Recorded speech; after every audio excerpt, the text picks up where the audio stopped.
I think it's really important for nonprofits to have a social media policy because of how quickly information spreads on social media channels, and because social media channels are exponentially growing.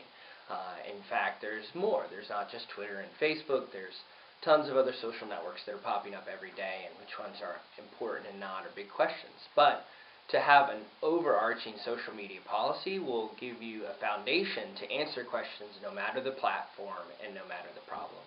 When I was at the American Cancer Society, we worked on a social media policy for about 6 states, and in my job now, we work for Fortune 500 companies on policies globally for employees using social media.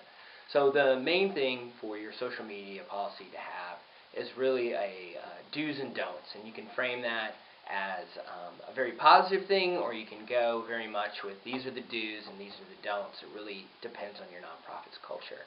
But overall, it's very important to have those because you have a influx of volunteers who find you on social media, donors who find you on social media.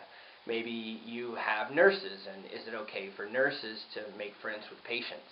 Is it okay with your nurses to make friends with their underage patients?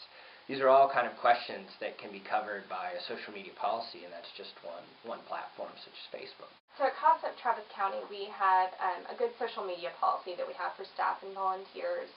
And it's about, mainly being confidential on our cases and making sure that if you're talking about CASA, if you're wanting to share information, great, we want you to do that, but we want you to do it in a really confidential and appropriate way.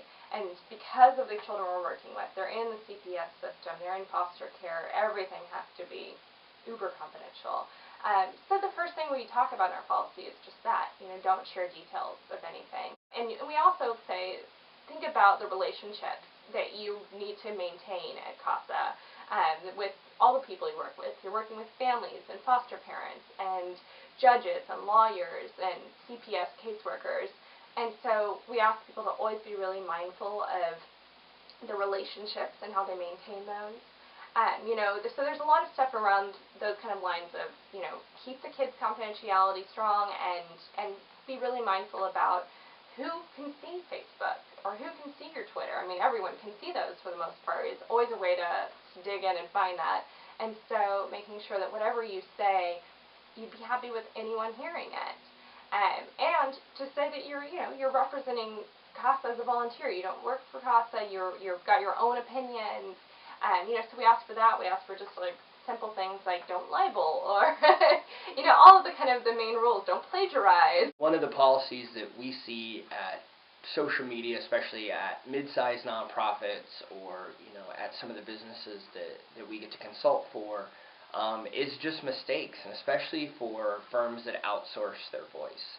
So maybe one of your social media policies is that whoever's posting on social media will always be an employee of the nonprofit and never a marketing agency or a PR agency or maybe even a contractor. In the same way, volunteers need to be able to keep their lives separate from the work they do with children.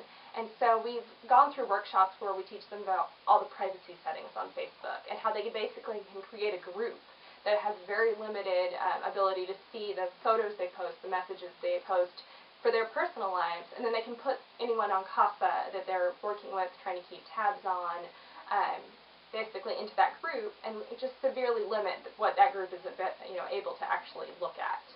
When you sit down and think about a social media policy, the reasons it's important is because it's exponentially growing, because you will have conflicts of interest just like you have an employee usage policy, and it's something that you really need to get ahead of as more and more of your communication and who you are as a nonprofit exists on these channels.